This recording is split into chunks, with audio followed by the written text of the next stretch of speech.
nuestra retroalimentación. El primer tema es síndrome febril, como veréis en la pantalla. Daniel, pon tu presentación. Listo, ya yo me retiro. Estoy Ya, a la doctor, espera. ya, gracias. Ya. Buenas tardes, estimados alumnos. Entonces, el día de hoy vamos a realizar dos clases. Ya. Las dos clases están relacionadas, ¿no?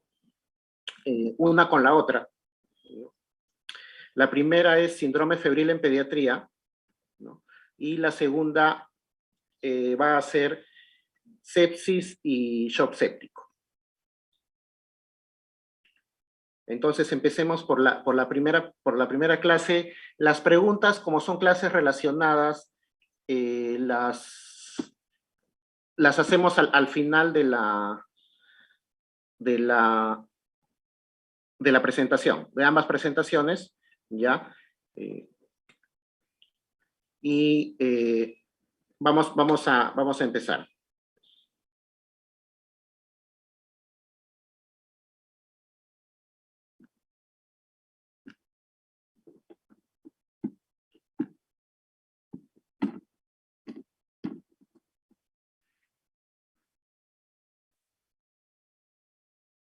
Entonces, la fiebre es el principal motivo de consulta en pediatría. Es uno de los principales motivos de consulta en pediatría. Es un motivo frecuente de duda de los padres, de angustia, ¿ya? De angustia, que también lo vamos a ver en consulta y en emergencia. La mayoría de las causas de fiebre en pediatría van a ser virales. ¿Ya? Van a ser virales. Sin embargo, existen algunas situaciones en las cuales tenemos que sospechar alguna complicación, ¿no? Alguna complicación, ya sea por una infección bacteriana o una infección bacteriana invasiva, una infección bacteriana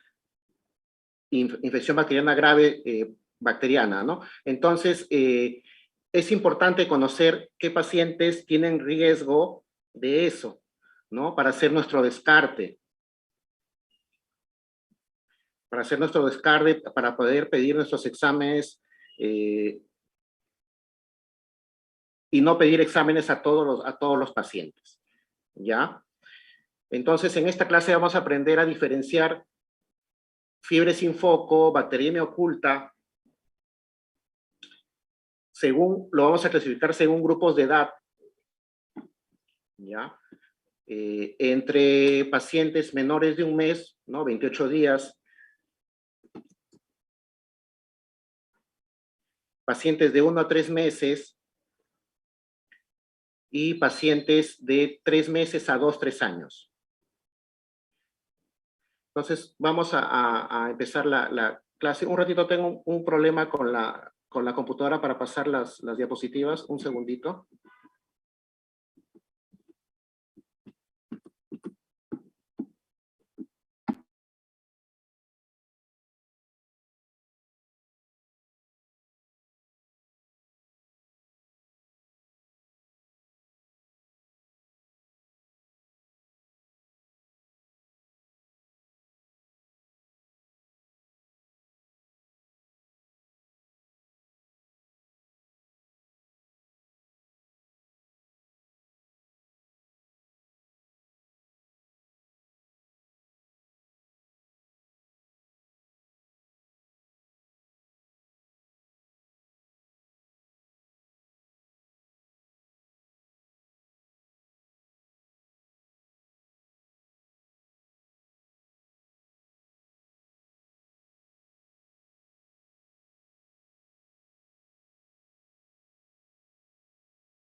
Bueno, al parecer tiene algún problema con la máquina, pero ahorita lo soluciona. No se desesperen.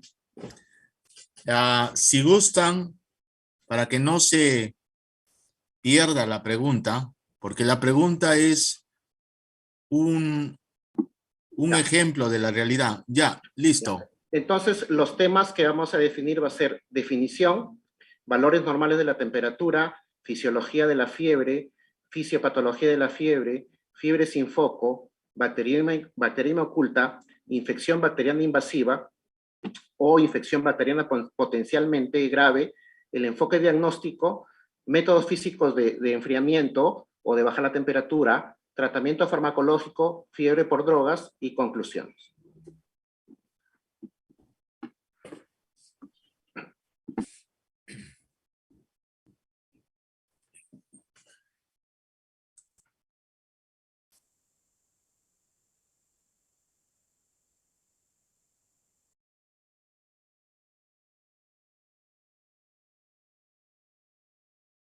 Entonces, como habíamos mencionado, la fiebre es el principal motivo de consulta en los servicios de urgencia en pediatría.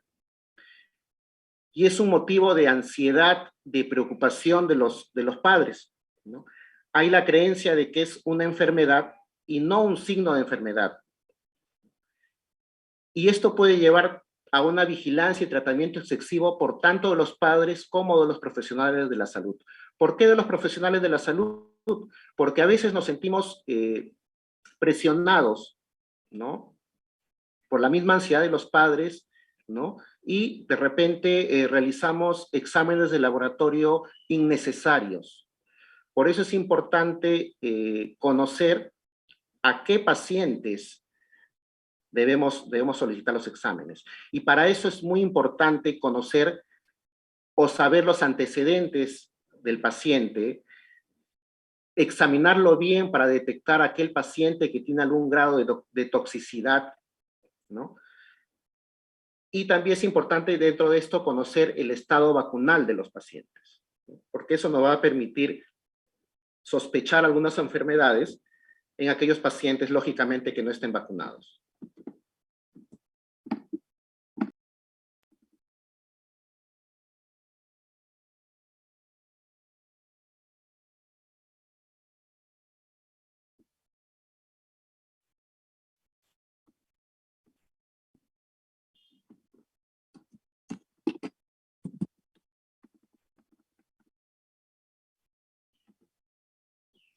Ya.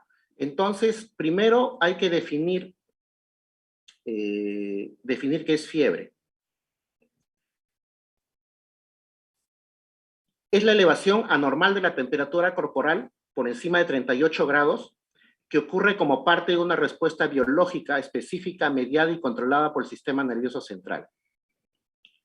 ¿Qué cosa es hipertermia? Es la elevación de la temperatura corporal sin que medien cambios en el centro termorregulador hipotalámico. Se debe diferenciar en la producción, aporte o eliminación de calor. ¿Qué cosa es hiperpirexia? Es la elevación de la temperatura corporal a valores de 41 grados, por encima de 41 grados.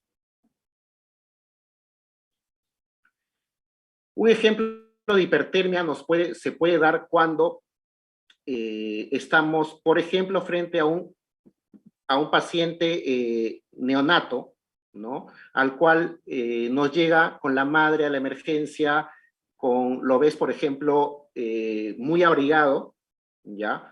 Lo tienes y la madre te dice que viene por fiebre, pero tú lo examinas y encuentras que no hay ningún antecedente de importancia, que no hay síntomas que nos hagan sospechar de alguna infección, por ejemplo, una mala succión, vómitos, ¿ya?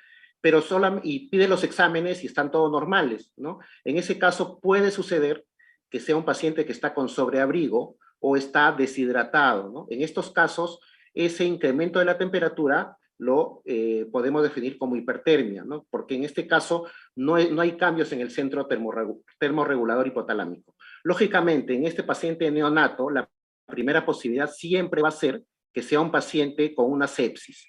Entonces, nosotros hacemos nuestro descarte de sepsis y si no tenemos ningún dato respecto a eso, podemos ir pensando en esa posibilidad.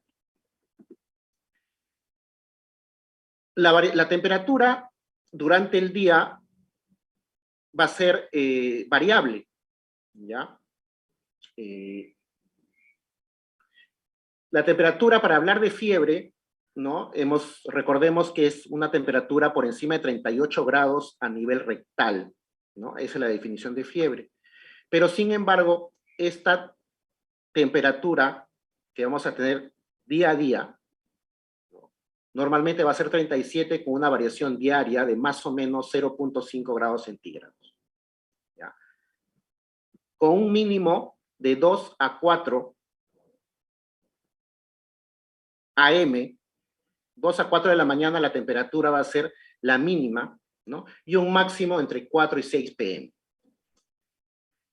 Esta variación normal de la temperatura se mantiene incluso durante la respuesta febril. Es decir, si tenemos un paciente con 38, 39 grados, esta temperatura va a ser más alta entre las 2 y las 4 de la mañana, perdón, va a ser más baja entre las 2 y las 4 de la mañana y vamos a tener un mayor grado de temperatura entre las 4 y las 6.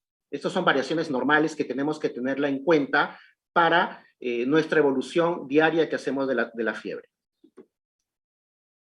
Entonces ya hemos visto las variaciones normales de la temperatura. Y ahora vamos a ver los lugares anatómicos de medición y los instrumentos de medida. Entre los instrumentos de medida tenemos el termómetro digital y tenemos el termómetro de mercurio. Actualmente se está tratando de dejar a un lado el termómetro de mercurio por aquellos accidentes que pudieran ocurrir con este tipo de termómetro. Los lugares anatómicos en los cuales vamos a realizar la medición son a nivel rectal, ¿no? Que es la más cercana a la temperatura central y es la que es usada en niños pequeños. ¿Ya? La temperatura oral, que es 0.6 grados centígrados menor a la rectal y varía con los alimentos. Ese es un inconveniente. Y la temperatura axilar es la más cómoda, pero la menos precisa. Esta diapositiva nos habla con un poquito mayor de detalle respecto a los lugares de medición, ¿no? Por ejemplo, vemos que la rectal la consideramos como es la más adecuada para estimar la temperatura central, recomendada por la mayoría de las guías para medir la temperatura en neonatos y lactantes, siempre y cuando no existe una contraindicación, es decir, no sean, por ejemplo, pacientes neutropénicos, pacientes con cirugía rectal reciente. En el niño mayor, debido a la incomodidad de este tipo de medición, se utilizan habitualmente otras vías. Otro lugar en el cual vamos a realizar la temperatura va a ser a nivel axilar.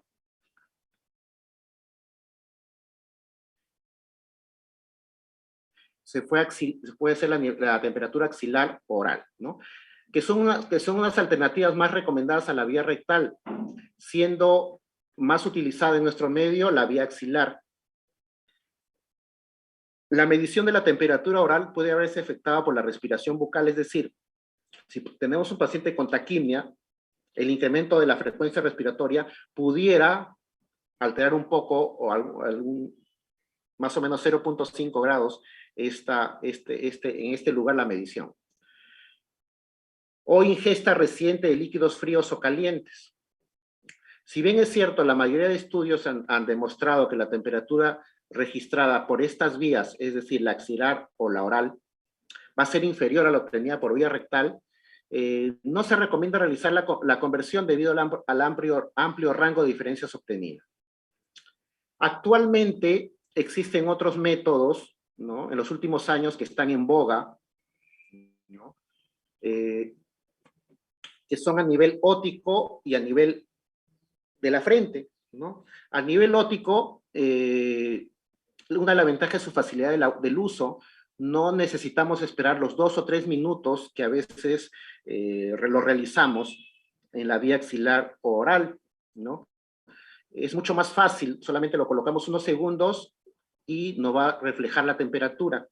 Esto es especialmente mucho más cómodo en pacientes pequeños, ¿no? Lactantes, que a veces en los cuales es un poco difícil que se estén tranquilos y que puedan se pueda tomar la temperatura con facilidad, ¿no?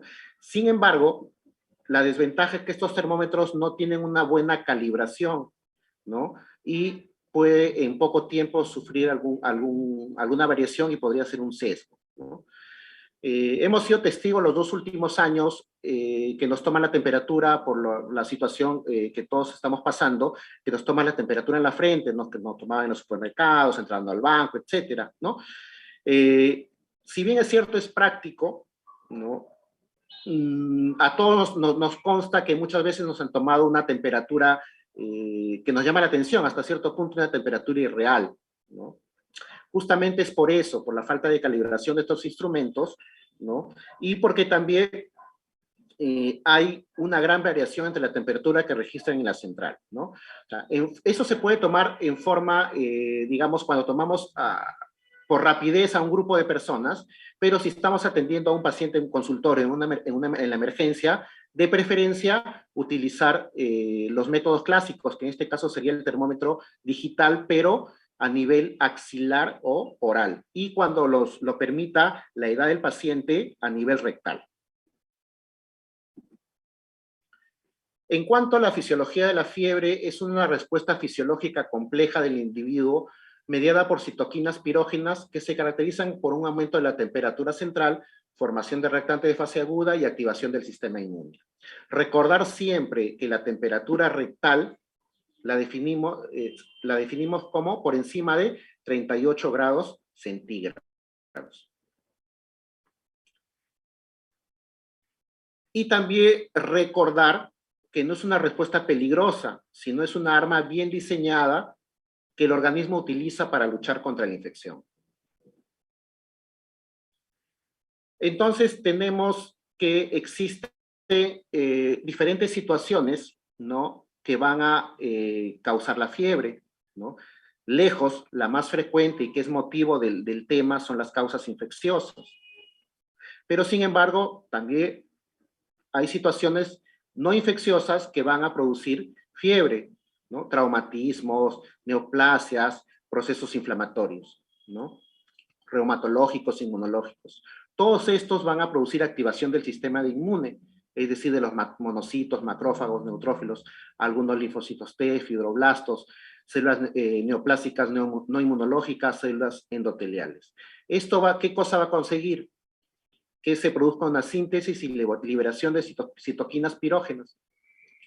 Interleuquina 1, factor de necrosis tumoral, interleuquina 6, 18 y una serie de interferones, los cuales van a actuar a nivel de las células endoteliales, ¿no?, de las láminas terminales, que van a producir prostaglandina E2, las cuales van a actuar a nivel de las células gliales hipotalámicos, van a liberar AMP cíclico, van a actuar sobre las neuronas termorreguladoras hipotalámicas y van a producir una elevación del nivel de termorregulación, ¿no? ¿Qué cosa va a producir esto? Aumento de la producción de calor. Entonces, mecanismos para aumento de la producción de calor, ¿no? Incremento de la actividad muscular, escalofríos, aumento de la producción de calor por el hígado, ¿no?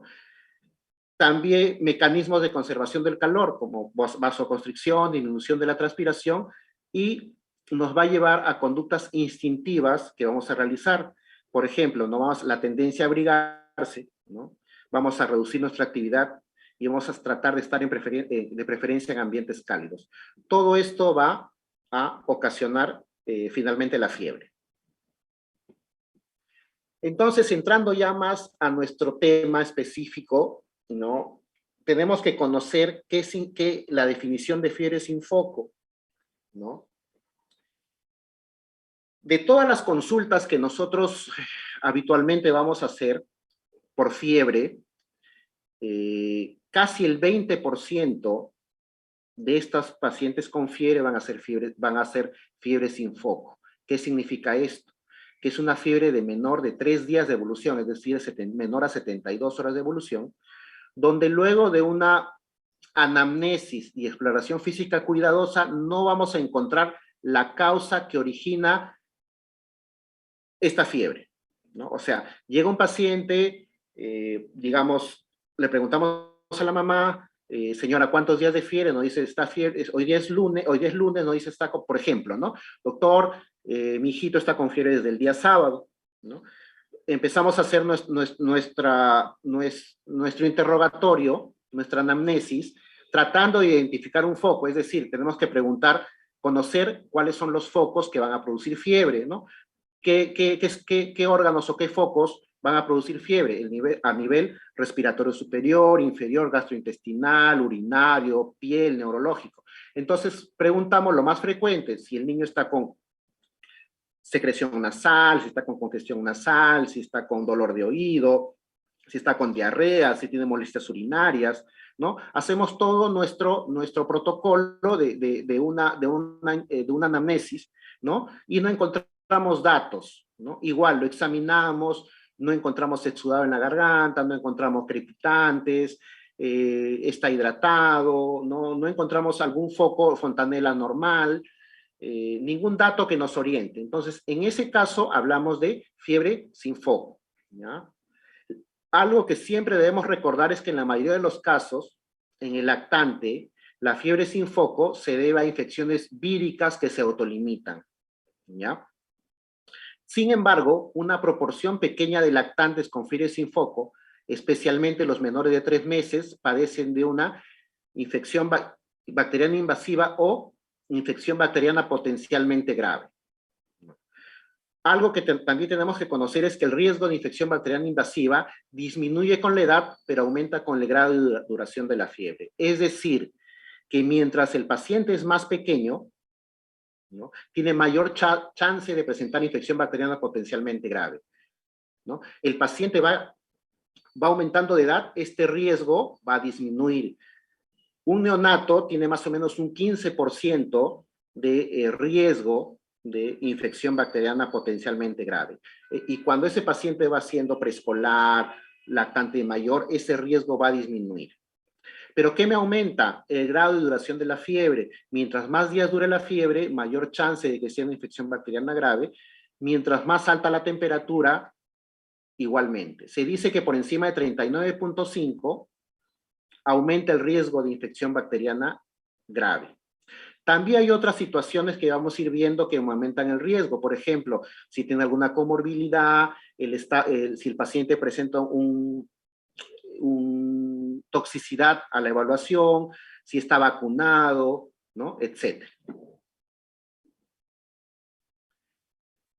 Un término que tenemos que conocer también es bacteriemia oculta, que es la presencia de bacterias en el torrente sanguíneo sin que se identifique un foco claro del examen físico ni tenga apariencia tóxica, ¿ya?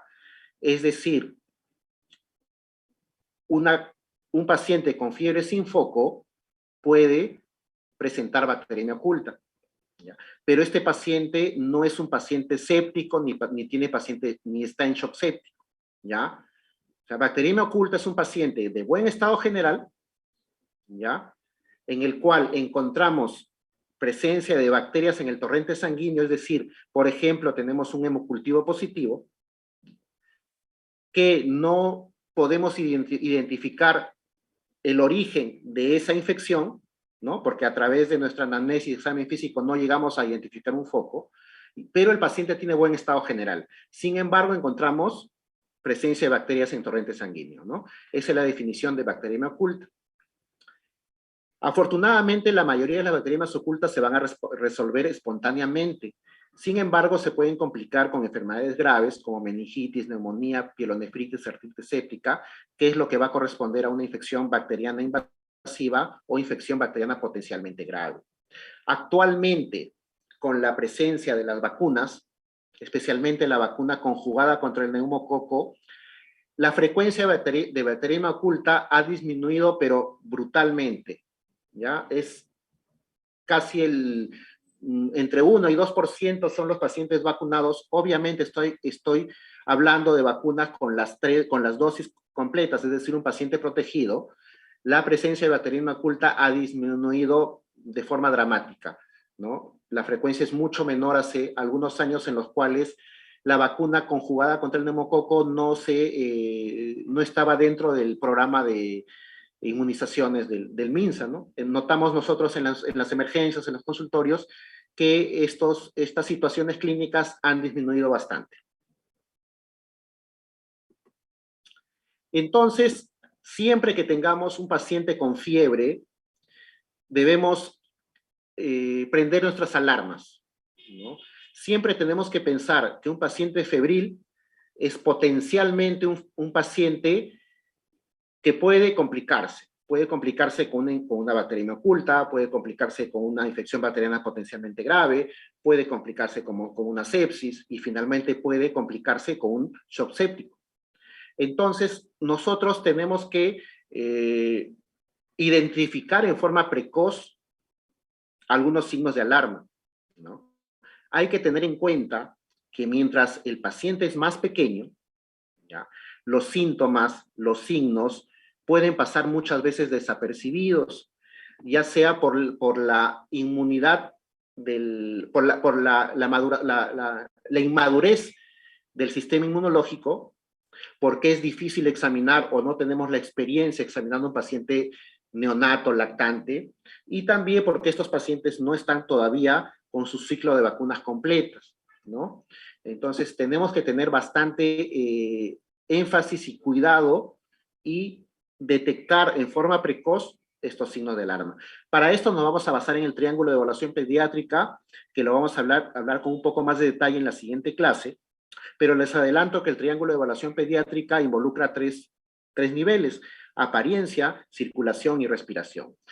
Aparte, en nuestro paciente febril siempre tenemos que descartar la apariencia tóxica, ¿no? Tenemos que evaluar, por ejemplo, signos de hipoperfusión tisular, piel moteada, palidez, frialdad, cianosis, pulso débil, etc. Exantema petequial generalizado, ¿no? Porque hay situaciones de meningoencefalitis que pudieran presentarse con estos cuadros. Afectación del nivel de conciencia es un dato muy importante. Signos de insuficiencia respiratoria, ¿no? Paciente con politiraje, paciente con quejido, con estridor y pobre contacto visual, ¿no? Recordar que pacientes, el 20% de lactantes febriles, ¿no?, especialmente menos de 90 días, pudieran presentar infección bacteriana invasiva, ¿ya? En caso de existir cualquiera de estos signos, está indicado, si tú estás, por ejemplo, en tu serum, ¿no?, enviar al niño al hospital en forma urgente. Entonces, estos datos ustedes tienen que recordarlos, especialmente cuando estén en periferia, ¿no? Paciente febril, siempre estar atentos, especialmente si es un paciente neonato, lactante menor, inclusive hasta los 2 años. Siempre, y algo que no deben olvidarse, es evaluar el triángulo de evaluación pediátrica, ¿no? Y ante la menor sospecha, tratar de pedir los exámenes y tratar de identificar el foco en los casos que uno lo pudiera realizar. Entonces,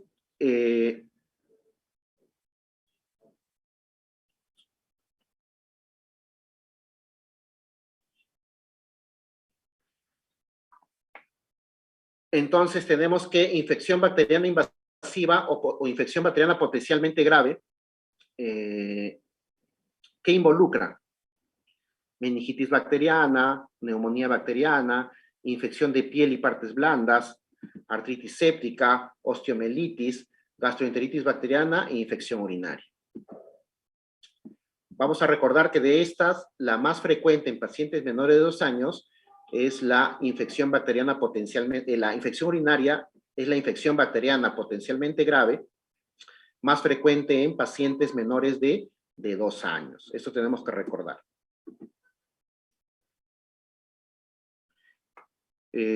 Factores de riesgo, ¿no?, para aumentar la probabilidad de infección bacteriana invasiva o potencialmente grave, tenemos el grupo etario, ¿no?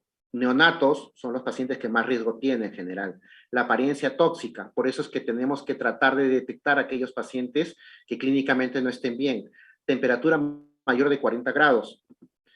Pacientes no inmunizados, ¿no? O sea, pacientes que solamente tienen una dosis, dos dosis de neumococo, o sea, tienen que tener al menos 2 dosis de neumococo. Pacientes prematuros, pacientes con comorbilidades o enfermedades crónicas, y pacientes que tienen un uso previo de antibiótico, es decir, pacientes que por algún motivo están usando antibióticos los 7 días previos a la infección, es un factor de riesgo. Entonces, hablemos algo de infección del tracto urinario en fiebre sin foco, ¿no? Como había mencionado, es la infección bacteriana más frecuente en lactantes con fiebre sin foco, con una prevalencia entre 5 a 7% de los pacientes menores de 2 años. Esto, lógicamente, va a variar con la edad y el sexo de los niños.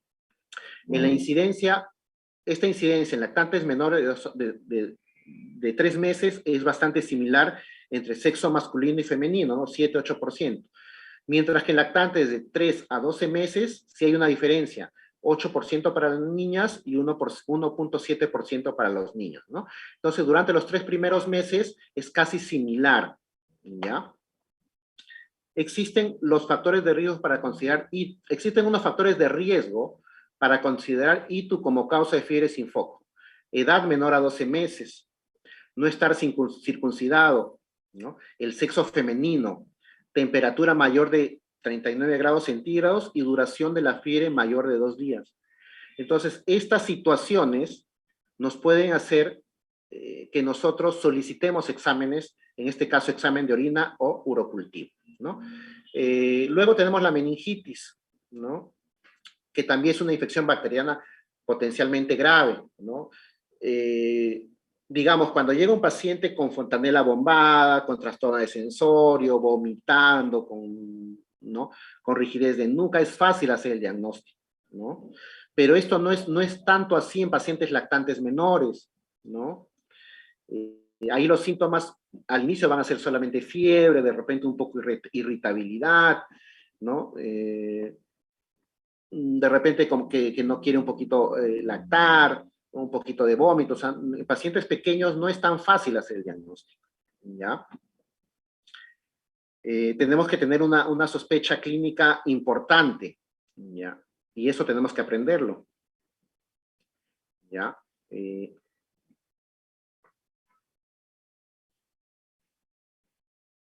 Lo bueno es que también con la presencia de las vacunas, ¿no? Las vacunas contra el meningococo especialmente, ¿no? Y también la del neumococo, esta frecuencia de situaciones de meningoencefalitis está disminuyendo. A esto voy que es importante en nuestra anamnesis siempre preguntar específicamente el tipo de vacunas que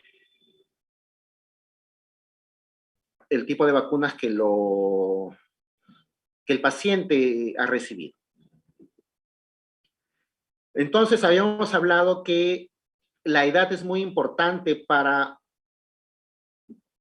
identificar qué pacientes tienen más riesgo de esos pacientes con fiebre sin foco tienen más riesgo de infección bacteriana potencialmente grave. Entonces, lo vamos a dividir entre neonatos de 0 a 28 días, niños de 1 a 3 meses, niños de 3 meses a 36 meses o 3 años, ¿no? Entonces, pacientes neonatos, ¿no? Tenemos un paciente neonato que incluye pacientes de bajo riesgo, ¿no? O sea, no necesariamente tiene que ser un paciente clínicamente que luzca mal, ¿no? Puede ser simplemente está con fiebre, está lactando normal, no vomita, ¿perdón? Al examen tú lo evalúas y no encuentras su examen físico normal. Es un paciente inclusive de bajo riesgo, ¿no? Estamos obligados en este caso a descartar sepsis, ¿no? Tenemos que pedir un hemograma, identificar el porcentaje de abastonados, identificar el porcentaje de neutrófilos, ¿no?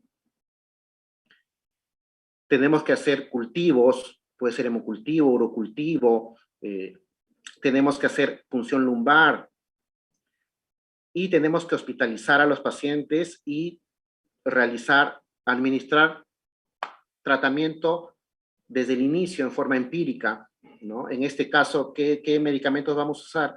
Generalmente ampicilina con amicacina o ampicilina con cefalosporina de tercera generación, ¿ya? Identificando los gérmenes más frecuentes en esta edad, que van a ser la E. coli, ¿no? La listeria, monocitógenes, la E. coli y la listeria, y el estreptococo beta hemolítico grupo B o agalactiae, que son los gérmenes más frecuentes a esa edad.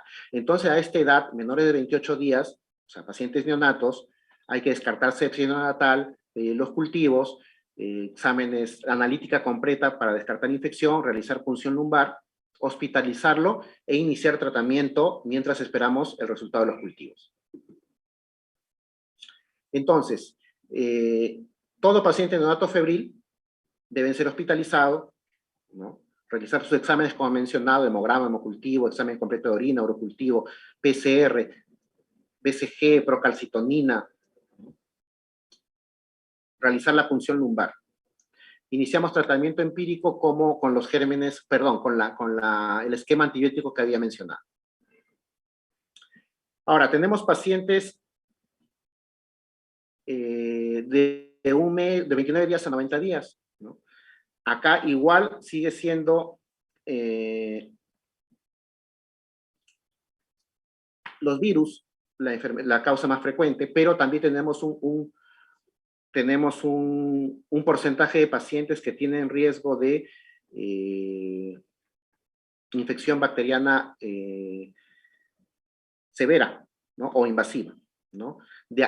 Para hacer el descarte de esto, nos vamos a basar en los criterios de Rochester y en la apariencia del niño. Entonces, recordar, pacientes de 1 a 3 meses o 29 días a 90 días, también hay riesgo de infección bacteriana potencialmente grave, aunque en menos frecuencia que pacientes neonatos, pero igual lo vamos a tener el riesgo, y vamos a tener que emplear los criterios de Rochester. Hay que conocer los criterios de Rochester, ¿no? ¿Cuál es el objetivo de los criterios de Rochester? Detectar a aquel paciente que tiene alto o bajo riesgo de infección bacteriana invasiva o infección bacteriana potencialmente grave, ¿no? Si cumplen los 4 criterios, decimos que es un paciente con bajo riesgo de criterio de Rochester, perdón, que cumple los criterios de Rochester y por tanto tiene bajo riesgo de infección bacteriana potencialmente grave. Es un paciente, un lactante con buen estado general, ¿no? Es el primer criterio. Lactante previamente sano. Esta parte del segundo punto se refiere básicamente a los antecedentes, o sea, tiene que ser un nacido a término, no haber recibido antibiótico al momento de nacer, no haber estado, por ejemplo, en fototerapia por una hiperbilirrubinemia inexplicada, no haber estado hospitalizado previamente, sin enfermedad crónica o base, y no haber sido dado de alta junto con la madre, ¿no? El criterio 3 es ausencia de signos evidentes de infección de la piel, tejidos blandos, huesos, articulaciones u oídos. 4. Valores de laboratorio. Leucocitos entre 5.000 a 15.000. ¿No? Absolutos menos de 1.500. Leucocitos en sedimento urinario menor a 10. Y en una extensión de heces menos de 5. O sea, para decir que es un paciente que tiene bajo riesgo de infección bacteriana severa, tiene que cumplir los 4. Basta que no cumpla uno, decimos que es un paciente con alto riesgo de infección bacteriana potencialmente grave. Es decir, un paciente que tiene riesgo de hacer infección urinaria, riesgo de hacer meningoencefalitis, riesgo de hacer neumonía, bacteriemia oculta, etc.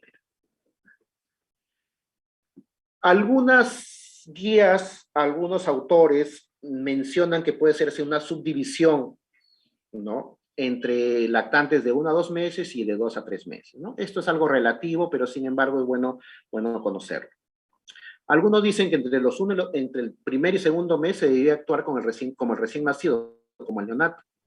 Es decir, realizando todos los exámenes, incluyendo la punción lumbar.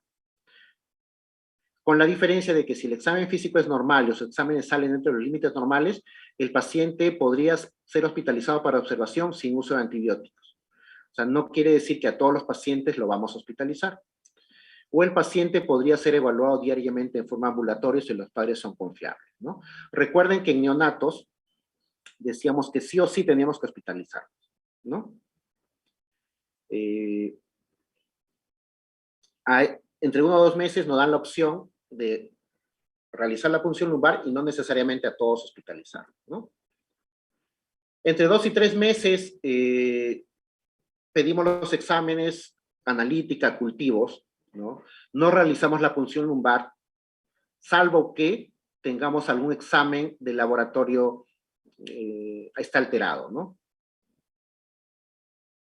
sea, ¿qué quiere decir? Si están normales los exámenes, no los realizamos, ¿ya?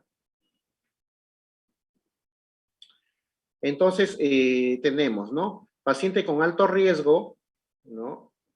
Vamos a pedir hemocultivo, orocultivo, cultivo, líquido cefalorraquídeo, inicio de tratamiento parenteral. Paciente con bajo riesgo, ¿no? Bajo riesgo de infección bacteriana severa, vamos a hacer un manejo ambulatorio. Acá tenemos 2 opciones.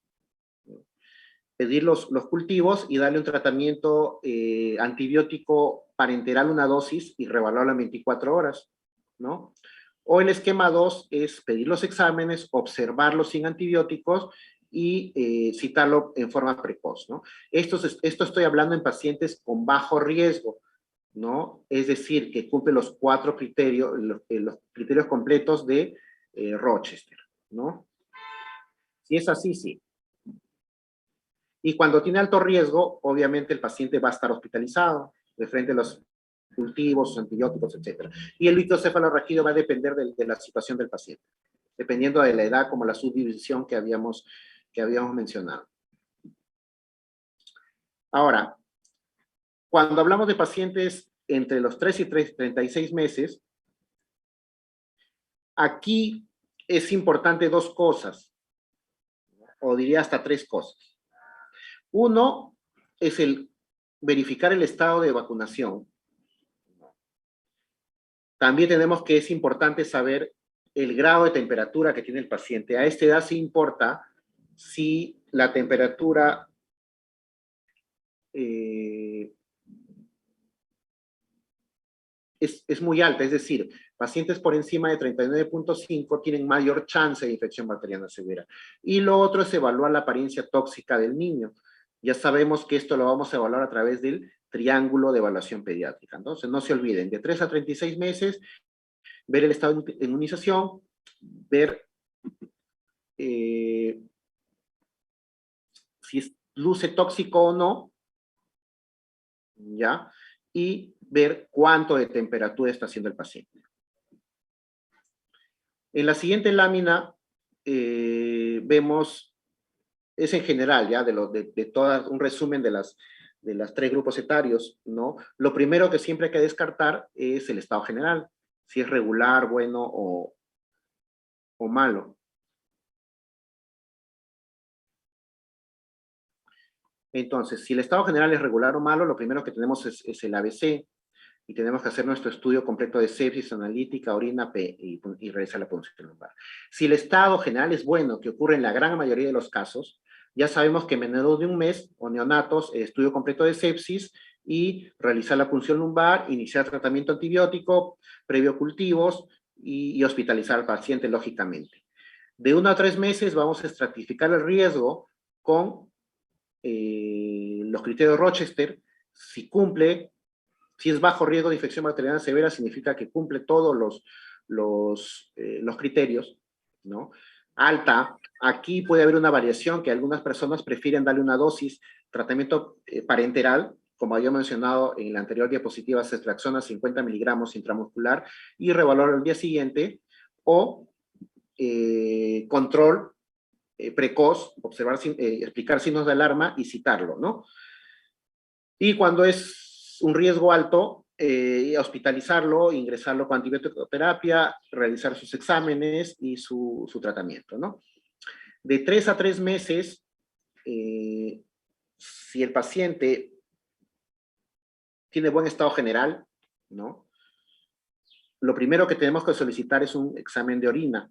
¿Por qué? Porque recordar que en pacientes menores de 2 años, la principal causa de infección bacteriana potencialmente grave es la infección urinaria. Entonces, antes de solicitar un hemograma, de solicitar PCR, etcétera, lo primero que tenemos que pedir es un examen de orina. Ahora, si ese examen de orina sale positivo, damos lógicamente tratamiento. Pero si sale negativo, tenemos que ver cuánto de temperatura está haciendo, ¿no? ¿Quiénes tienen más riesgo? Los que tienen por encima de 39.5 o 40 grados, ¿no? Y si está vacunado. Si está vacunado y su temperatura es menor de 40 y tiene un examen de orina negativo, al paciente le damos de alta. Le explicamos signo de alarma y lo citamos por consultorio, ¿ya? Pero si es que no está vacunado con por lo menos 2 dosis de la vacuna conjugada para el neumococo y o tiene una temperatura 40 grados, por encima de 40 grados, tenemos que pedir una analítica completa, ¿no? Perdón, si no está vacunado y tiene una temperatura mayor a 40 y o mayor a 40, tenemos que pedir una analítica completa. Pedimos hemograma, PCR, procalcitonina, si lo tuviéramos, y de acuerdo a los resultados, vemos la posibilidad de de realizar tratamiento antibiótico, ¿ya? Entonces, también hay algo que podemos hablar que es la fobia a la fiebre, ¿no? Los padres tienen bastante temor a la fiebre, ¿no? Piensan que puede ocasionar efectos nocivos como convulsiones, lesión cerebral, delirio, coma, ceguera, muerte, ¿no? Lo clásico es que a veces te dicen que puede hacer meningoencefalitis, ¿no? Pacientes vienen asustados, te dicen que no tiene miedo a que convulsione, etcétera, ¿no? Entonces tenemos que saber explicarle, ¿no? A los padres. Debemos tratar de disipar ese mito y se reforzará el empleo de los medios físicos, a pesar que los medios físicos son controversiales, ¿no? En algunos estudios dicen que está bien, ¿no? En otros que no, ¿no? Pero en forma rutinaria, a veces en la emergencia lo utilizamos, ¿no? Reforzar la importancia del empleo apropiado de antipiréticos también, y evitar errores en la administración y los efectos tóxicos. Recordemos que el paracetamol es probablemente el medicamento de más consumo libre demanda, ¿no? Recordar también que en algunos casos, por sobredosis podemos tener alguna intoxicación por paracetamol, ¿no? Lo importante es recordar a los padres, enseñarlos que la fiebre no produce, es más que una enfermedad, es un síntoma, ¿no? Lo que interesa es por qué está siendo fiebre el paciente. Explicarle que la gran mayoría de los pacientes, las causas de la fiebre van a ser virales, que un porcentaje menor pequeño de pacientes se van a complicar, ¿no? Tenemos que indicarles que la mayoría de la fiebre no es dañina, en la mayoría de los casos la fiebre no es dañina, que el uso de antipiréticos sí puede ser dañino, el uso excesivo. Los antipiréticos no tienen ningún papel en la prevención de las crisis convulsivas febriles. Los antipiréticos no deben ser usados como medida preventiva durante la vacunación porque puede disminuir la respuesta de los de anticuerpos. Lo primero que tenemos que hacer es calmar la tensión del hogar, calmar el llanto y la inquietud del niño, brindar tranquilidad a la familia, asegurar una hidratación adecuada porque se pierden líquidos en abundancia con la transpiración y las pérdidas insensibles, situar al niño en una habitación de temperatura ambiente agradable, vestirlo con poca ropa, ya que la piel descubierta permite la pérdida de calor, ofrecer bebidas que aporten sales y agua. Los medios físicos, ¿no? Todavía son controversiales, como les digo, hay estudios que están a favor, estudios que están en contra, ¿no? La aplicación al cuerpo de agua tibia con una esponja es otro método que se aconseja para bajar la temperatura corporal. La inmersión en agua tibia es un recurso eficaz mientras se espera la acción de los fármacos, ¿no? El uso de compresas tibias al frotar la piel también produce vasodilatación y produce un intercambio térmico adicional. El tratamiento antipirético es beneficioso especialmente en los pacientes de alto riesgo, pacientes que tienen enfermedades cardiorrespiratorias crónicas, trastornos metabólicos o afecciones neurológicas, y en quienes están expuestos a las convulsiones febriles. Los antipiréticos no van a modificar la evolución de la enfermedad infecciosa, que las que afectan en forma normal a los niños, de ahí que su empleo siga siendo motivo de controversia. Principalmente los antipiréticos los administramos para darle de repente disminuir un poco el disconfort de los pacientes, ¿no? Si en este caso el disconfort es muy marcado, podríamos darles, ¿no? Pero si el paciente tolera, leves son las molestias, es importante ver también cómo evoluciona la enfermedad y no administrar en forma excesiva los antipiréticos. El paracetamol es el antipirético más utilizado en pediatría, ¿no? La absorción es rápida y casi total en el tracto gastrointestinal. Su distribución es uniforme en todos los líquidos corporales y si una de las proteínas plasmáticas es un 20 a 50%. Su vida media es 1 a 4 horas. La hepatotoxicidad es el efecto adverso más frecuente. Está contraindicado en insuficiencia hepática. Eso hay que tener cuidado. El ibuprofeno, que se administra con una dosis de 5 a 10 miligramos por kilo por dosis. Es una dosis aceptable, eficaz y segura cuando se usa durante un tiempo limitado en mayores de 6 meses. Contraindicaciones: paciente con insuficiencia renal, trastorno de coagulación, úlceras gastroduodenales. Hasta hace poco tiempo se decía que paciente asmático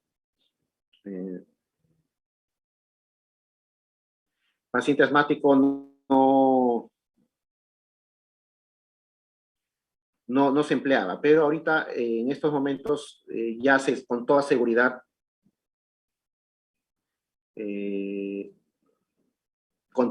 podemos emplear.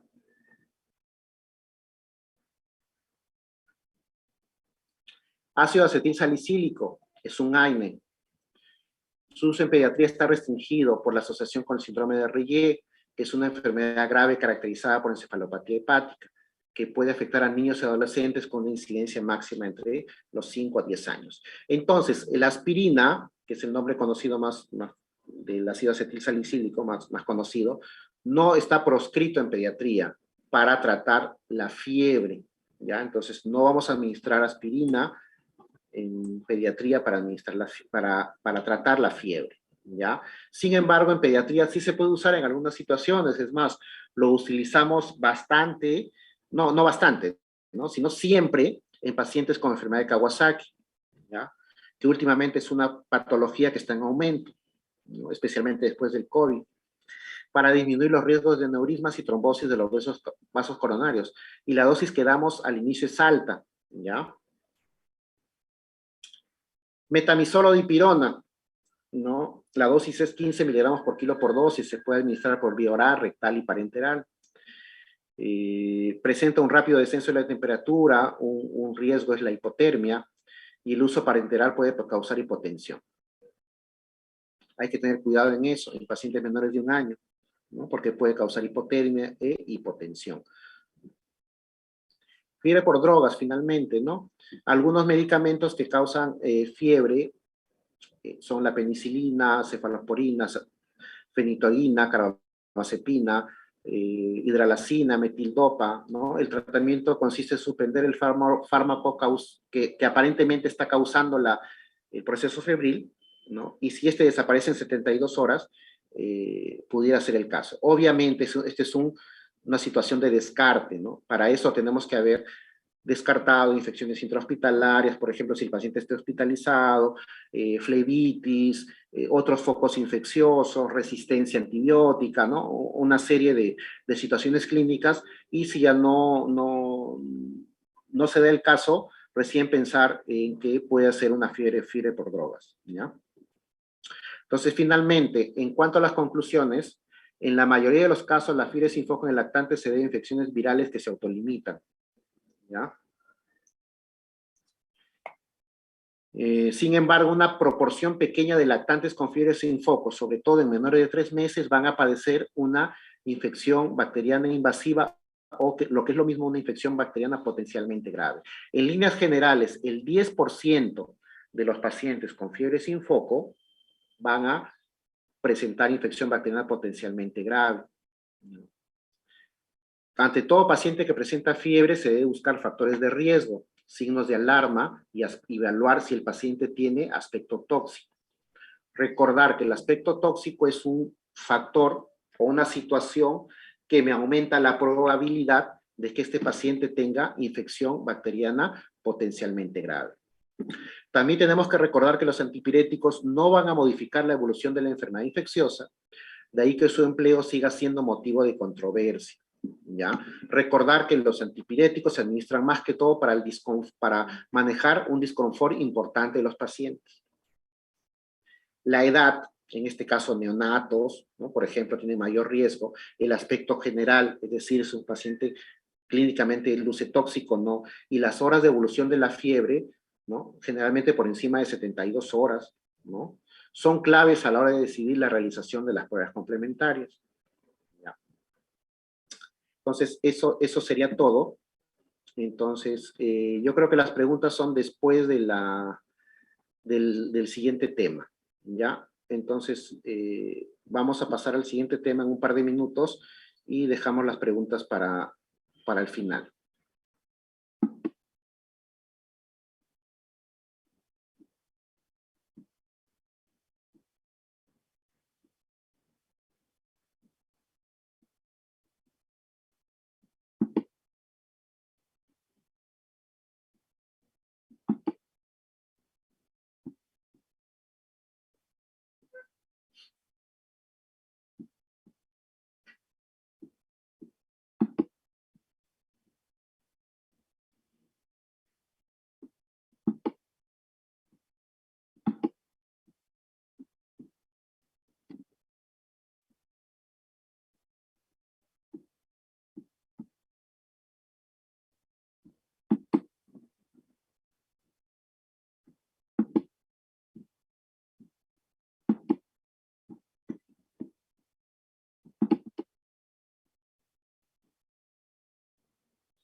Ya, entonces el siguiente tema es, como les mencioné, está relacionado, ya, es la sepsis y el shock séptico. La sepsis sigue siendo una causa importante de mortalidad en nuestro medio. Aunque han disminuido la frecuencia de sepsis adquiridas en la comunidad en pacientes correctamente vacunados. Han aumentado la sepsis en pacientes con enfermedad de base, con comorbilidad, ¿no? O en pacientes inmunosuprimidos o en pacientes que realizan algún procedimiento invasivo, complicando el tratamiento antibiótico empírico que inicialmente vamos a administrar. Aunque en pediatría el concepto de sepsis no está definido, o sea, la definición no es del todo, no hay un consenso de sepsis, ¿no? Como en los adultos. Hablamos de sepsis cuando existe una disfunción orgánica, la cual va a ser como consecuencia de una respuesta mal regulada, ¿no?, a una infección. Y el shock séptico va a ser un subgrupo de esta sepsis que tiene mayor gravedad, en que existe una afectación hemodinámica que requiere administración de drogas vasoactivas o que presentan hipoperfusión tisular a pesar de haber administrado una expansión de volumen importante.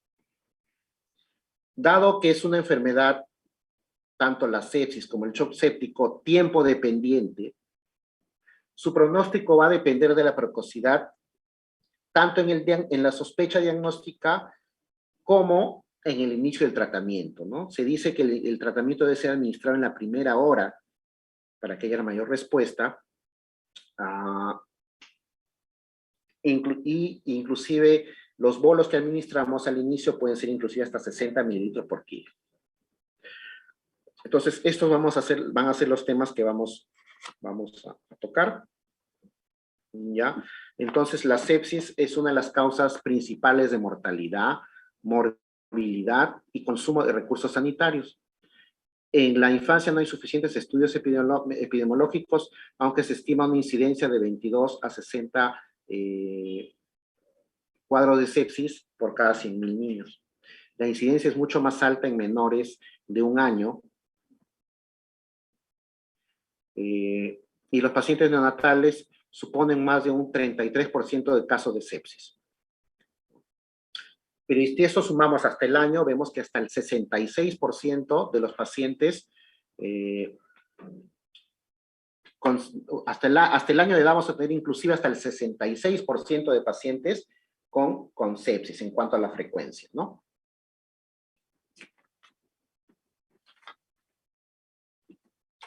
Entonces, el concepto de sepsis ha ido cambiando conforme pasan los años, ¿no?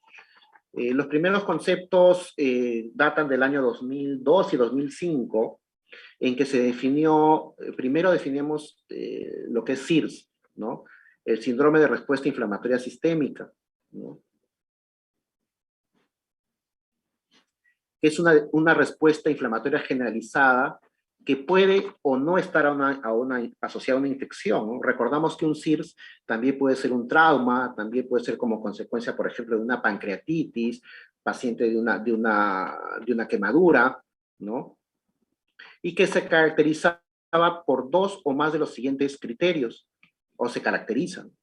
Temperatura mayor a 38.5, menor a 36, taquicardia para la edad o bradicardia en menores de 1 año, taquimia para la edad o necesidad de ventilación mecánica por un proceso pulmonar agudo, leucocitosis o leucopenia también para la edad, ¿no? Recuerden que esto en pediatría va de la mano con las gráficas de edad, o mayor a 10% de bastonados, debiendo ser uno de los criterios a cumplir obligatoriamente la alteración de la temperatura o la presencia de leucocitosis, ¿no? Por lo menos uno de los dos tiene que ser aumento de la temperatura, alteración de la temperatura o alteración de los leucocitos. Entonces, cuando este SIRS se identificaba con un foco infeccioso probable confirmado, decíamos que era una sepsis. Y esta sepsis, lo decíamos que definíamos como sepsis severa, cuando había una disfunción de uno o más órganos, que puede ser renal, respiratorio, hepático, hematológico, sistema nervioso central, el paciente puede estar en problema de acidosis, pero cuando este órgano afectado era a nivel cardiovascular, no solamente hablábamos de sepsis severa, sino también de shock séptico. Sin embargo, en el consenso de sepsis del año 2016, se decía que este concepto de SIRS no encajaba tanto, ¿no? Había muchos sesgos, ¿ya? Y se recomendó dejar de usar, ¿no? Y se definía la sepsis como una respuesta más regulada a la infección, ¿no? Entonces vemos que el consenso del año 2016 definía a la sepsis como una disfunción orgánica grave causada por una respuesta más regulada a la infección, recomendando valorar esta disfunción orgánica mediante scores, ¿no? Para esto salió el score de SOFA, ¿no? Que es el score asociado a sepsis, o sea, la sepsis asociada a falla orgánica, se define eso, ¿no? Entonces definimos este score de SOFA, define disfunción orgánica cuando hay un incremento agudo de un score de 2 o más puntos respecto a la situación basal, asumiendo que un paciente previamente sano y sin patología aguda es un score de 0, ¿no? Si bien es cierto, este concepto de SOFA al inicio estuvo enfocado a adultos, actualmente ya están haciendo este tipo de scores validados para pediatría, ¿no? Se están validando para pediatría. ¿no? Entonces acá tenemos el SOFA pediátrico, ¿no? Vamos a tomar una serie de ítems: respiración, cardiovascular, sistema nervioso central, renal, coagulación, hígado, ¿no? Respiración, vemos que hay puntaje, ¿no? 0, 1, 2, 3, 4. Había mencionado que tiene que ser un valor de 2 o más por encima del basal, ¿no? Entonces, ¿cuándo hablaríamos de disfunción a nivel órgano respiratorio? Si tenemos, por ejemplo, un PAFI menor a 300, porque es un puntaje de 2. Si tiene un PAFI de 350, no decimos que hay una disfunción orgánica a nivel respiratorio, ¿no? Un PAFI 220, por ejemplo, sí hay una disfunción orgánica, ¿ya? A nivel cardiovascular, ¿no? Tenemos la presión arterial media y los ítems que determinan una disfunción cardiovascular son una presión arterial media y el empleo de drogas vasoactivas, ¿ya? Recordar que en este caso la presión arterial igualmente va a depender de las tablas, ¿no? Recuerden que en pediatría todo o gran parte de los valores van a depender de las tablas. Es distinto un paciente de 4 años, un paciente de 10 años, ¿no? Recuerden que en pediatría mucho va a depender la edad, ¿no? El Glasgow es el ítem que nos permite valorar una disfunción a nivel del sistema nervioso central. Entonces, un Glasgow por debajo de 12 por debajo me está hablando ya de una disfunción orgánica. Igual a nivel renal, ¿de qué nos valemos para hablar de una disfunción orgánica? De la presencia de los valores de creatinina. A nivel de coagulación, plaquetas, ¿no? A nivel de una disfunción a nivel hepática, utilizamos las bilirrubinas, ¿ya? En este caso, unas bilirrubinas por encima de 2 ya nos está hablando de disfunción orgánica, según el SOFA pediátrico. Entonces, otra definición importante es, ¿qué cosa es shock séptico? Es una sepsis, ¿no? Definitivamente estamos hablando que tiene que ser sepsis, con disfunción cardiovascular que persiste a pesar de la administración de más de 40 mililitros por kilo de fluidos isotónicos en 1 hora. Y cuando hablamos de shock séptico refractario, hay 2 tipos. Refractario a fluidos, si persiste a pesar de la administración de fluidos más de 60 mililitros por kilo en la primera hora. Y cuando hablamos de resistente shock séptico refractario a catecolaminas, si esto persiste a pesar del tratamiento con dopamina a 10 microgramos por kilo minuto o catecolamina de acción rápida, adrenalina, no adrenalina, ¿no? Entonces, estos conceptos tenemos que saber diferenciarlos, ¿no? Shock séptico, disfunción cardiovascular, 40 cc por kilo, más de 40 cc por kilo en 1 hora, ¿ya? Es decir, 2 bolos, porque los bolos son 20 cc por kilo. ¿Cuándo es shock séptico, pero refractario? Cuando, si este shock persiste con 3 bolos en la primera hora, ¿no? Cuando hablamos de resistente a las catecolaminas, si persiste a pesar de tratamiento con inotrópicos, mejor es hablar como inotrópicos, ¿no? Porque dopamina, adrenalina, noradrenalina son inotrópicos, ¿ya? Dopamina mayor de 10 microgramos por kilo, ¿ya? Estamos hablando de shock resistente a catecolaminas. En otras palabras, cuando a pesar de que empleamos inotrópicos, el paciente sigue en shock. Ahora, luego de haber definido qué cosa es sepsis, qué cosa es... a propósito, el concepto de sepsis severa ya no se emplea actualmente, ¿no? Recuerden que en lo del SIRS, decíamos SIRS, sepsis severa. No, actualmente ese concepto de sepsis severa ya está en desuso. Se dice sepsis cuando hay una disfunción orgánica, ¿no? En otras palabras, ahora definimos sepsis, lo que antes se decía como sepsis severa. En cuanto a la etiología, tenemos que recordar también por grupos etarios, ¿no? Neonatos, estreptococo beta hemolítico tipo B, o Agalactiae, que es lo mismo, la E. coli, la Listeria monocitógenes, ¿ya? Esos son los más frecuentes. Que estos gérmenes, como vemos en la segunda parte de la tabla, también se pueden extrapolar hacia los 3 meses, en los cuales tenemos los mismos de la etapa neonatal, pero ya puede empezar a aparecer neumococo, meningococo, ¿no? Hemófilos influenza, la tendencia es bajar debido a la vacunación, incluyendo también neumonía, estreptococo, neumonía, meningitis. La proporción tampoco no es tan alta como en años anteriores por la vacunación, pero todavía se presenta, ¿ya? Mayores de 3 meses, empieza a aparecer nuevamente la meningococo, neumococo, E. coli, salmonella, Staphylococcus aureus, estreptococo tipo A o piógenes, hemófilos influenza en raros en mayores de 5 años, ¿no? En cuanto a la fisiopatología, la sepsis se produce cuando la respuesta inmune del paciente frente a la infección se lleva a cabo de una manera más regulada y generalizada. Dicha respuesta está regulada por una mezcla de mediadores proinflamatorios.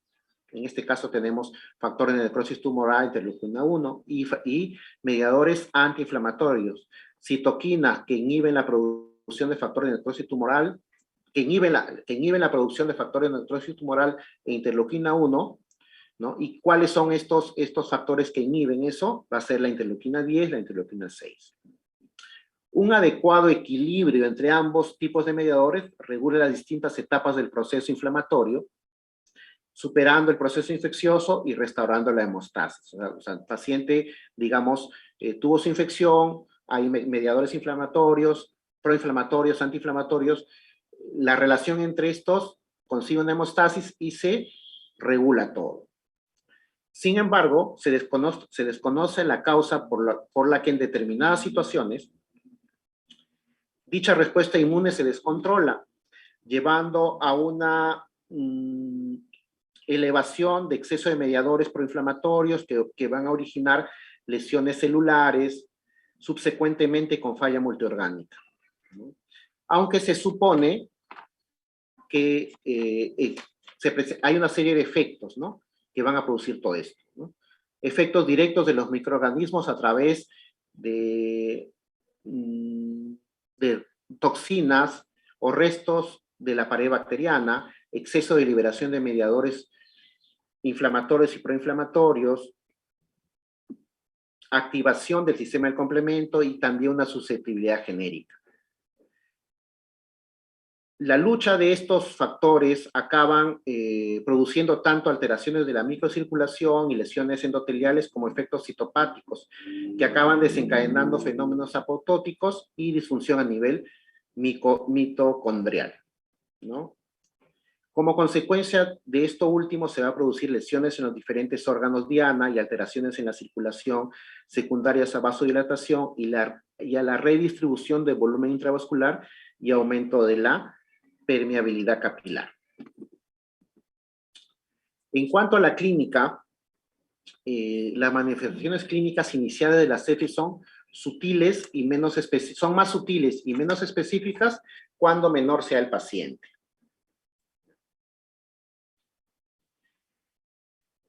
Tenemos que sospechar sepsis cuando tenemos un paciente con fiebre y tiene un triángulo de evaluación pediátrico alterado, especialmente si corresponde a la apariencia o a la disfunción circulatoria, ¿ya? Se debe valorar la presencia de signos que orienten a inestabilidad hemodinámica o perfusión disminuida, taquicardia, bradicardia, disminución de pulsos periféricos, extremidades frías o moteadas, relleno capilar lento, coloración pálida, sucia de la piel, taquimia, bradimia, estado mental alterado. En el paciente pediátrico, la taquicardia es un signo muy sensible, aunque poco específico para identificar una sepsis en una fase precoz, ya que tanto la fiebre como distintos estímulos externos como dolor, ansiedad, pueden ser causa de taquicardia. Eso tenemos que tomarlo en cuenta. También tenemos que tomar en cuenta que en pacientes pediátricos la hipotensión es un signo tardío, ¿ya? No esperar que el paciente tenga hipotensión para decir que estamos en un sepsis o shock séptico, ¿ya? Y esta hipotensión va a estar compensada por el incremento de la frecuencia cardíaca. Entonces, el diagnóstico temprano requiere un alto índice de sospecha, ¿no? Probablemente el paciente, no vamos a encontrar un paciente, lo que decimos chocado, para decir, catalogarlo como sepsis o shock séptico, ¿no? Y acá remarcamos que la hipotensión es tardía y un signo premórbido, ¿no? Lo que les comentaba, ¿no? Todo paciente con fiebre y alteración del triángulo de evaluación pediátrico, especialmente si está alterado el lado circulatorio o el de la apariencia, debe realizarse una aproximación inicial que incluya la sistemática valoración del ABCD común a todo paciente, ¿no?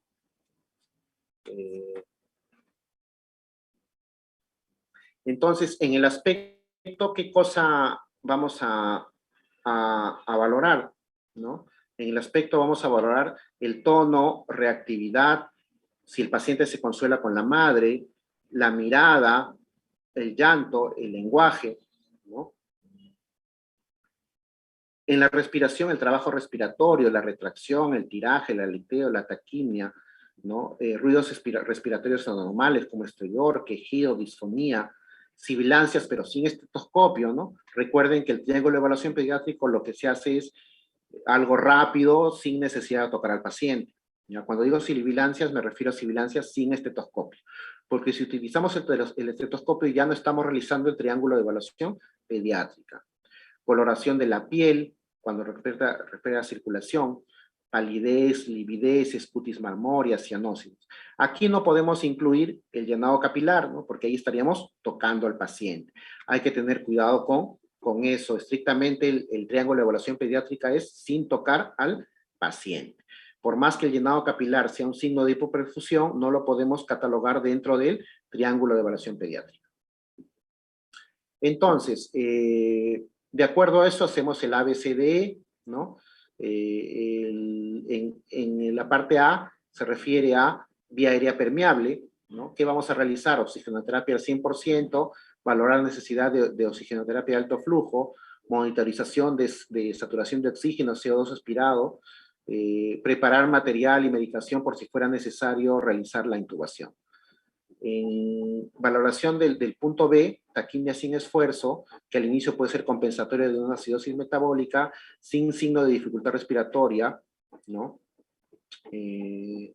Mejor dicho, si presenta signo de dificultad respiratoria o auscultación patológica, sospechar foco pulmonar o presencia de edema pulmonar. ¿Qué vamos a realizar? Monitorización de frecuencia respiratoria. El punto C se refiere a taquicardia, ¿no? Incremento de la frecuencia cardíaca. Podemos encontrar una presión arterial normal o baja. Si encontramos hipotensión, quiere decir que el cuadro ha evolucionado y presenta menos probabilidades de revertir. Si en caso presenta el paciente shock, puede ser un shock frío, que es el más frecuente. El paciente va a tener piel fría, pálida, pulsos débiles, relleno capilar enlentecido. Si presenta shock caliente, ¿no? Obviamente la piel va a estar caliente, eritematosa, rubicunda, pulsos saltones, relleno capilar rápido. ¿Qué tenemos que realizar? Monitorización de la frecuencia cardíaca y la presión arterial, canalización de 2 vías periféricas, intraóseas si no se logra, expansión con solución isotónica a 20 cc por kilo. Recordar que podemos llegar inclusive a 3 bolos. El punto D se refiere a una posible disminución del nivel de conciencia. Tenemos que valorar el nivel de conciencia y las pupilas y determinar la glicemia, ¿no? El punto F se relaciona a un posible exantema purpúrico petequial en la sepsis de origen meningocócico, ¿no? ¿Qué tenemos que hacer? Medición de temperatura, medidas de protección frente a la hipotermia. Entonces ya tenemos un paciente diagnosticado de sepsis o shock séptico, tenemos que realizar los exámenes complementarios, ¿no? Ahora, estos exámenes complementarios van a tener distintos objetivos, ¿no? Por ejemplo, para apoyar el diagnóstico clínico de sepsis, tenemos que pedir un hemograma, ¿no? Recordemos que habíamos dicho que un hemograma por encima de 15.000 es un factor que se relaciona más con este tipo de procesos. Una PCR por encima de 20 miligramos por litro o una procalcitonina por encima de, los valores normales son 0,5 nanogramos mililitro, pero se dice cuando está por encima de 2, hay una mayor probabilidad de sepsis, ¿no? Pero el hecho que sea menor no le excluye, ¿no? La ventaja de la procalcitonina es que uno me diferencia procesos, es más específico para procesos bacterianos que virales y se eleva mucho, en forma mucho más precoz que la PCR. Exámenes para valorar la repercusión sistémica y la gravedad del pronóstico, es decir, para ver qué tan grave está el paciente, qué tan comprometido está el paciente, tenemos los análisis de gases arteriales, lactato, pruebas de coagulación, glucosa, creatinina, transaminasas, bilirrubina, troponina, ecografía, ProBNP, ecocardiografía. Recuerden que varios de estos exámenes me van a servir para el SOFA pediátrico. Por ejemplo, la gasometría me sirve para el SOFA pediátrico, la creatinina me sirve para ver la función renal, ¿no? La bilirrubina para la función hepática, ¿no? También, y ahí también podemos poner las pruebas de coagulación como las plaquetas, ¿no? Entonces, recordar que con eso me va a servir para ver qué tanta disfunción orgánica hay en el paciente. También hay exámenes que nos permiten establecer el foco de origen de la infección, ya no para decir si estamos en sepsis o qué tan grave está la sepsis, sino para ver de dónde es la causa de la infección. Un examen de orina, examen de líquido cefalorraquídeo, estudios de imágenes dirigidos al foco, una radiografía, ecografía de tórax. Para averiguar el agente etiológico, ¿no? Hemocultivo, urocultivo, cultivo líquido cefalorraquídeo, etc.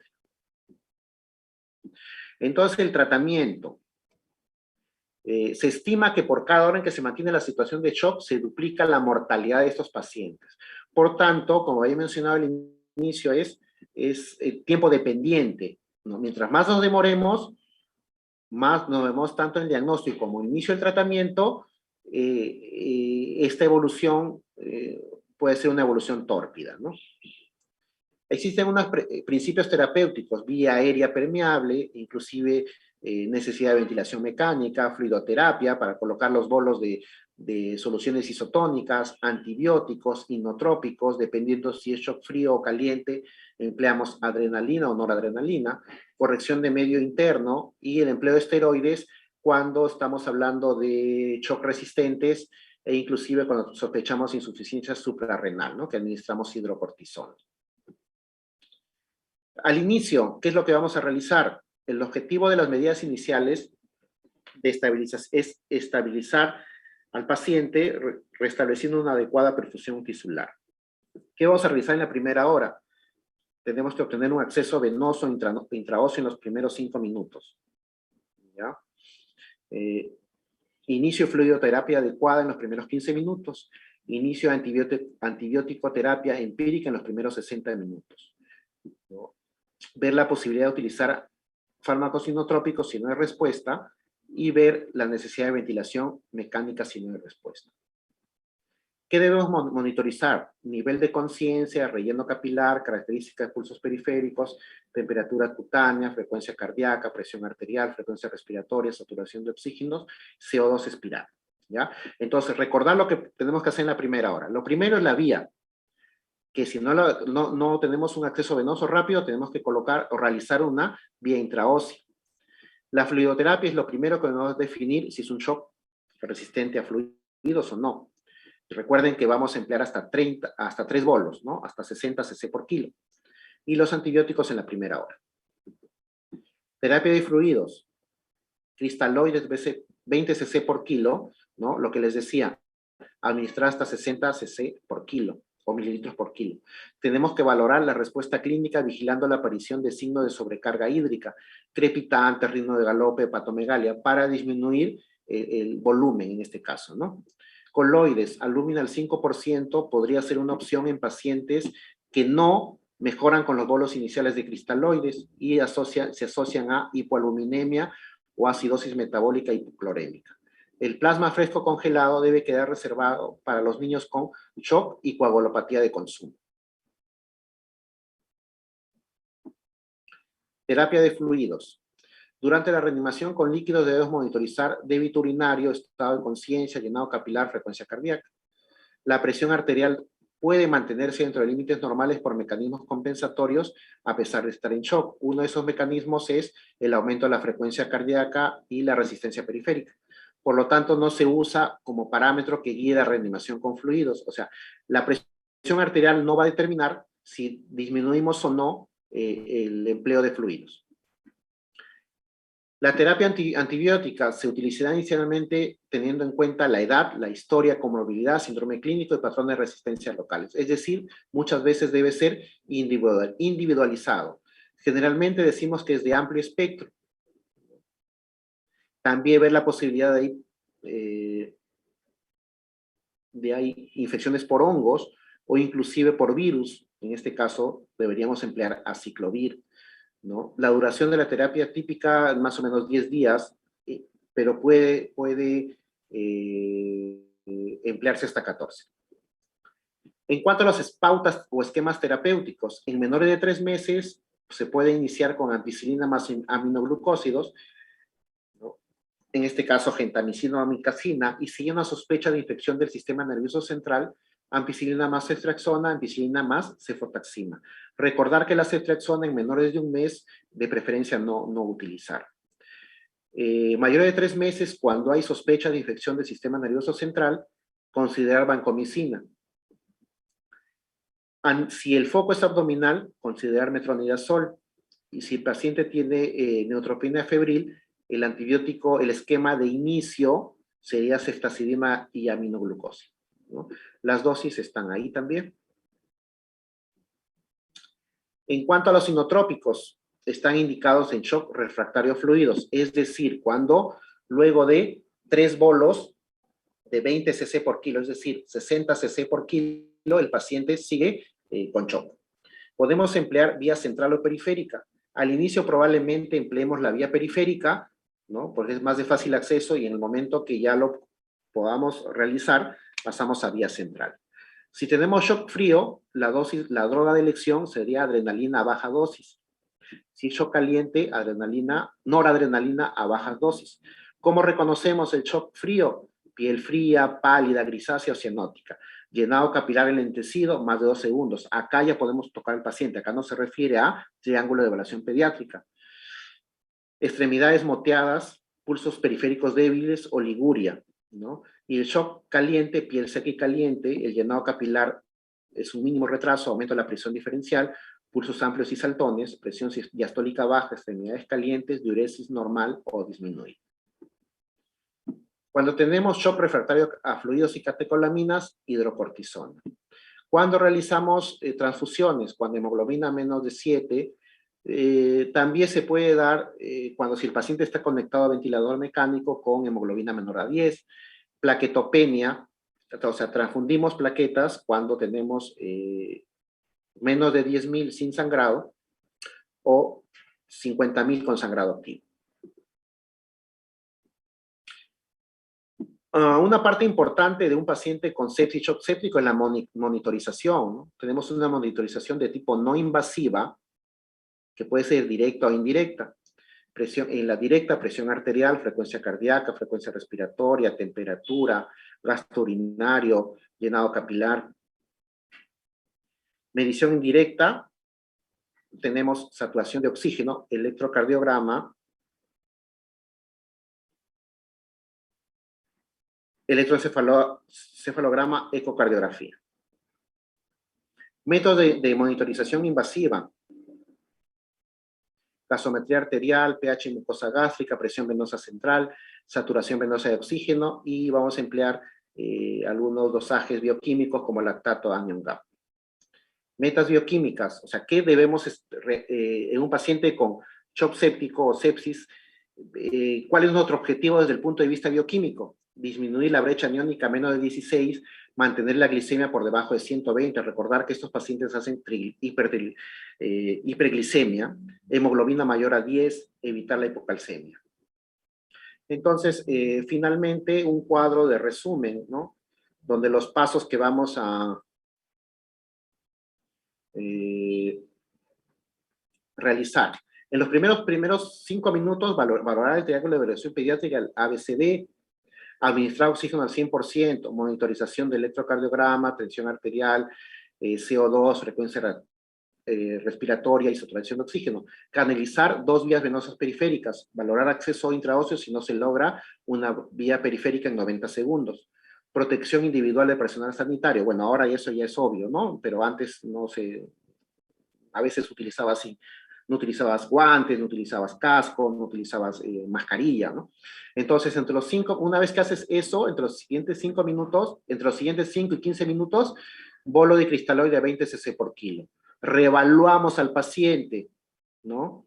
Y valoramos si vamos a administrar oxigenoterapia de alto flujo, si PAP, o si lo intubamos al paciente. Repetimos el bolo de cristaloides o coloides hasta 60 por kilo, cc por kilo si es necesario, vigilando signo de sobrecarga. Obtener hemocultivo, PCR, o sea, todos los exámenes, ya sea para valorar el diagnóstico de sepsis, la gravedad o el foco, etc. Y iniciar el antibiótico. Recuerden que todo esto se hace dentro de la primera hora, ¿ya? Pero habitualmente el antibiótico va un poquito después de la fluidoterapia, ¿no? Los esquemas que ya lo hemos comentado, ¿no? Y también dentro de los primeros 15 minutos tratar de corregir hipocalcemia medio interno, ¿no? Acá tenemos la chance inclusive hasta la hora de los antibióticos, ¿no? Pero acá este esquema nos da a entender que debemos hacerlo lo más rápido que se pueda, ¿no? Pero muchas veces estamos en ese momento pasando altos volúmenes de soluciones isotónicas y, digamos, el antibiótico tenemos hasta 1 hora para administrarlo, ¿no? Lo ideal es no pasar de la hora, ¿no? Lo mejor es no pasar de la hora y lo ideal es administrarlo lo más rápido que podamos. Si lo puedes administrar entre los primeros 15 minutos, es lo ideal, ¿ya? Entonces, luego de esto, si no revierte el shock, tras las consideramos shock refractario de fluidos, ¿no? ¿Qué cosa vamos a hacer? Iniciar inotrópicos, ¿no? Adrenalina o noradrenalina, dependiendo de si es shock frío o shock caliente. Recordar, adrenalina es shock frío, noradrenalina si es shock caliente, ¿no? Secuencia rápida de intubación en caso sea necesario, y ya ir viendo la posibilidad de hacer una canalización por vía central. Entonces, todo este proceso es dinámico, ¿no? No va a estar una sola persona, ¿no? Está personal de enfermería, personal técnico, médicos, o sea, todo tiene que ser dinámico. Es importante que cada actor de todo esto sepa cuál es su papel que tiene que hacer para que todo esto sea coordinado, ¿ya? Esa es la clave de sacar a un paciente con shock, que todos hagan sus funciones de forma adecuada y coordinada. Entonces, finalmente, las conclusiones. Es importante una valoración clínica minuciosa para la sospecha diagnóstica. O sea, recuerden, mientras más pequeño el paciente, es más sutil la sintomatología. Recordar que todo paciente con fiebre más alteración del triángulo de evaluación pediátrica, especialmente en la parte hemodinámico, circulatoria y la apariencia, tiene más chance de hacer sepsis. Una vez hecho el diagnóstico, cada hora perdida en el manejo adecuado de la sepsis, en este caso hay un error, no se debió poner sepsis severa porque es un término que ya no se emplea, incrementa la mortalidad en un 100%. El tratamiento inicial del niño con shock séptico durante la primera hora puede precisar la expansión con un volumen importante. Recuerden que puede llegar a 60 cc por kilo, ¿no? Y también es importante recordar que estar vigilante de hepatomegalia, crepitantes, ritmo de galope. Si se debe iniciar el tratamiento precoz con drogas vasoactivas, si el niño no responde a las primeras expansiones con volumen. O sea, si no llegas a los 60 cc por kilo y no responde el paciente, inmediatamente tenemos que pasar a administrar adrenalina o no adrenalina. Y finalmente recordar que el shock en niños puede ocurrir mucho antes que la hipotensión. O sea, no esperar que haga hipotensión para decir que el paciente está en shock. Ok, entonces eso sería todo. Paso a las preguntas respectivas. A ver, por favor.